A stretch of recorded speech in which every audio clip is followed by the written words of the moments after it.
Economia é fácil. A informação traduzida para a sua linguagem. Com Almir Cesar Filho. Voltamos com o nosso Economia é Fácil, edição do dia 9 de setembro de 2021, conversando aqui com Paulo Barella, da Secretaria Executiva Nacional da CSP com Lutas, e o economista João Paulo Carvalho.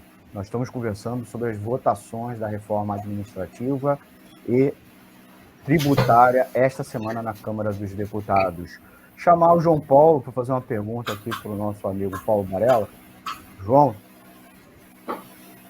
Boa noite mais uma vez, Almir e Paulo. Paulo, você explicou muito bem aí a questão, como sai de onde vem essa crise econômica e política institucional que o Brasil vive no momento, e essa semana a gente teve um acirramento dessa crise, né? A partir das manifestações golpistas do último dia 7. E aí você tem uma série de consequências a partir disso, que ainda não estão plenamente desenvolvidas, mas como você vê a possibilidade disso afetar as votações dessas reformas, da reforma administrativa, tributária? Você acha que pode ter um efeito no sentido de modificação dos textos ou até mesmo de reprovação das PECs? Não, então, meu querido, pode parecer um paradoxo, né? Mas as mobilizações que o Bolsonaro promoveu nesse dia 7 de setembro, elas enfraquecem ou colocam muito mais contradições ainda para o seu governo. Porque na prática é como se fosse um esperneio, um suspiro, né? Eu preciso fazer alguma coisa, já que eu estou cercado por todos os lados.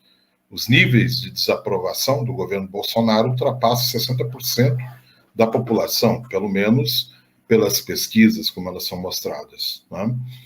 E tem mais uma série de outras pessoas que dizem que não sabem avaliar e tal, e menos de 20% que aprovam o governo. Então, portanto, você tem uma situação em que um governo de ultradireita que precisa se estabelecer, que tem como princípio, do ponto de vista da sua estratégia governamental, o regime de exceção, o controle absoluto e tal, precisa de alguma forma mostrar algum tipo de reação.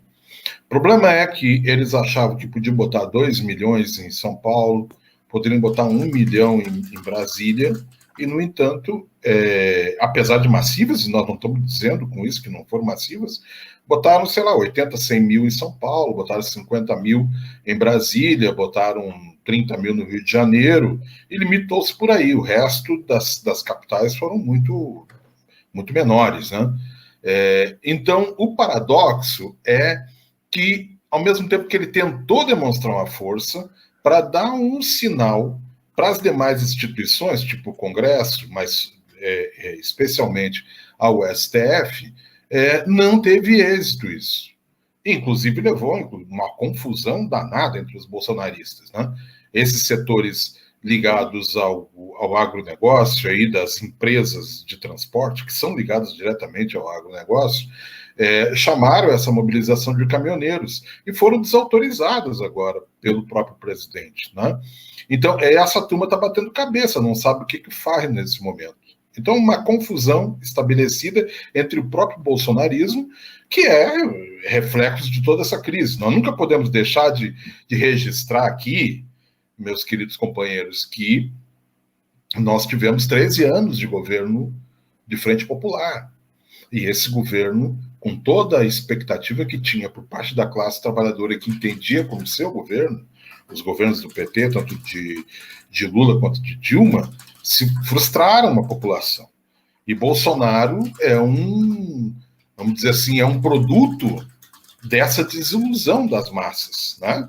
E ele vem numa linha achando que, pela votação que ele teve na última eleição, que ele poderia passar por cima do regime, subverter todas as posições dentro das demais instituições e ir para o palco, certo? O problema é que precisa gerenciar a economia, precisa dar emprego para o povo. As pessoas não podem passar fome para que possa ter apoio, entende? Então, essa bravata se manteve por um certo momento. Depois, acabou a ilusão também, assim como acabou com os governos petistas, né, que permitiram, pela desilusão, a vinda de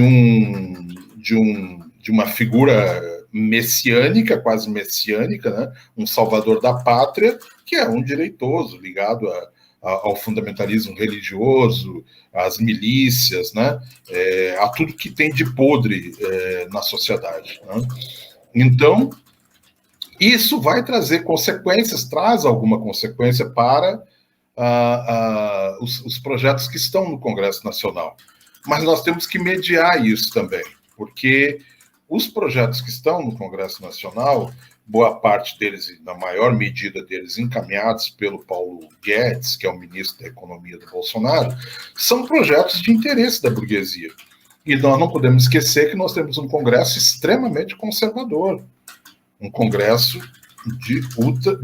não diria todo ele de ultradireita, mas com facções, né? Temos que usar esse termo, de deputados de ultradireita, e além dos setores conservadores, que na medida em que a crise do capitalismo também é muito forte, precisam aplicar medidas para equilibrar o rendimento dos capitalistas, atacando, evidentemente, os direitos acumulados da classe trabalhadora e conquistado ao longo dos anos. Então, todo o debate que nós fazemos em torno da organização das massas contra esses projetos é extremamente necessário. Agora, nós aqui não abatemos também com um outro elemento, que é o problema das direções do movimento. Infelizmente, boa parte das nossas direções, seja das centrais sindicais ou dos partidos ditos de esquerda, colocamos assim, estão com olho em 2022. E não na derrubada do Bolsonaro, por exemplo, agora, como nós, da CSP com Lutas, estamos fazendo, ou como algumas organizações partidárias, como o PSTU, por exemplo, defendem também, né? Que temos que fazer, a derrota do Bolsonaro tem que acontecer agora.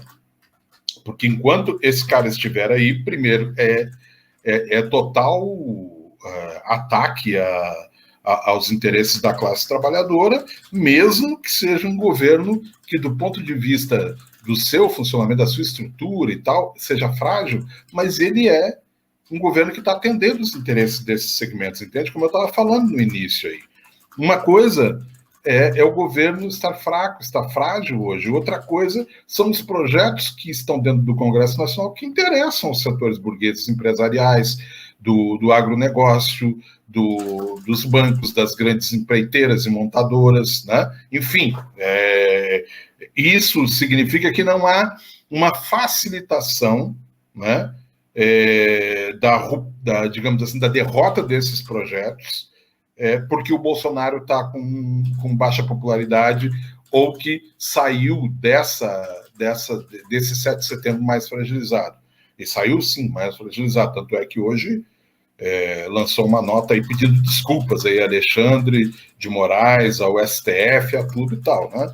O problema é que ele é um bravateiro, mas que precisa manter o seu nicho, entende? Há um segmento que aqui nós temos que ter cuidado. Ao mesmo tempo que a gente compreende que Bolsonaro faz bravata por um lado, toda essa política que ele faz é para sustentar a sua base. Então, é uma direita que chega, uma ultradireita que chega, que não acaba com a eleição, com a derrota eleitoral, digamos, do Bolsonaro. Ou mesmo que ele caia a partir de um impeachment. Não é derrotado, porque há segmentos. Vocês viram isso aí? É uma demonstração de força, por exemplo, isso que teve. É muito aquém da necessidade que ele teria para dar um golpe. Isso é evidente. Agora, é uma estrutura de ultradireita que está se consolidando, ainda que limitado em termos de representação, mas está se consolidando. E nós temos que estar atentos a isso. Então, fechando a sua pergunta, para nada significa que nós vamos ter um recuo por parte do Congresso em relação à reforma administrativa, à reforma tributária, às demais reformas que aí estão né, que prejudica os trabalhadores. As nossas mobilizações têm que ser mantidas, nossa organização tem que ser mantida e nós temos que enfrentar. É evidente que isso traz consequências, sim. Algum ou outro setor aí vai acabar não votando por conta disso, por conta da desmoralização. Ela ajuda. A desmoralização do Bolsonaro e o fracasso desse dia 7 de setembro, digamos assim, nos ajuda, mas não resolve, porque o problema do projeto não é um projeto unicamente do Bolsonaro, é um projeto da burguesia, é um projeto daqueles que dominam o sistema. A eles interessa. E o Congresso está lá a serviço, não só do Bolsonaro, está a serviço da classe dominante. Esse é o conteúdo. Então, é seguir com mobilização, é seguir com enfrentamento.